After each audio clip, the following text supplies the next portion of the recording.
दे सोमला एबार नोंल'सै नोंनो लास्ट नोंनो बुंदो दे मोजां मोनलायनाया माबायदि एबार माबायदि जायो दे बुंदो मोजां मोनलायनाय होनबालाय जौनो ओंखारला आङो एखे नंखायथारबो मोजां मोनलायनाया दिनै दं गाबोननो गैया दिनै दं गाबोननो गैया जोंलाय आं बाल इस जोंनो मोनाब्ला बावहाय दे खोन्थादो माबायदि मोजां मोनलायनाया ओरैबायदि डेन्जार बुस्थु दे जेनेबा आंखौ नंदो दे आङो सासे सिख्लाखौ मोजां मोनबाय बे सिख्लाजों आङो रिलेसनाव बेसेबां गोबाव दंमोन मास मोनसे बे सिख्लाजों आं बेसे गोबाव दंमोन मास मोनसे औ नाथाय आं बे सिख्लाजों ओरैबायदि गुलि जाखानाय जाहाथे बे सिख्लाया आं नागारनो हाखाला आरोखि ओरैबायदि मोजां मोनलायखाबाय सानैजों ज' बेरायो ज' थायो ज' आलासि जाहैलायो नाथाय बे सिख्लाया सोरबा KTM गोनां सोरबा साखा खब्रै गोनां सोरबा न' बिल्डिं गोनां हनै सोरबा फरचुनार दंनो हनै सोरनाव आइफन दंनो दिनै बेजों जालायबाय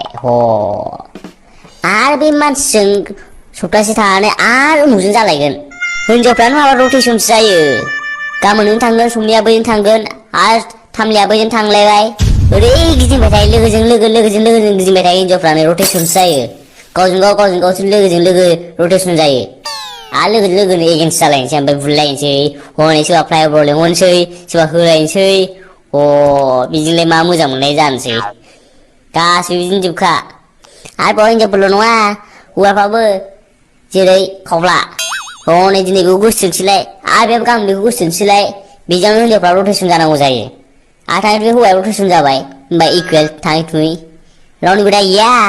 मोजां मोनलायनाया दानि जुगाव नंखायसो आंनिबाथ' 100%। साला सुवाद आंखौ मा होनदों नोङो बुलाय होनलाय बाल दानथ' साला आंखौसो एगजामपोल लानो होनलायबावदोंना नोङो बे थाहे आरो नङा बिदि जासिजानानै आरो घटना जासिजानानै लास्टाव मा जागोन थाङै थुङै सोरबा साख्रिआवला नायफैगोन सोरबा इन्जिनियार नायफैगोन सोरबा डाक्टार नायफैगोन थाङै थुङै सोरबायासो ब्लड मोनलांसै ओमफ्राय जोंहा थाङै थुङै सम्फा आरो बेयाव बिखुनजोफोराबो जों बायदि नहरा जों बायदि हालुवा जाम्बाफोर नहरा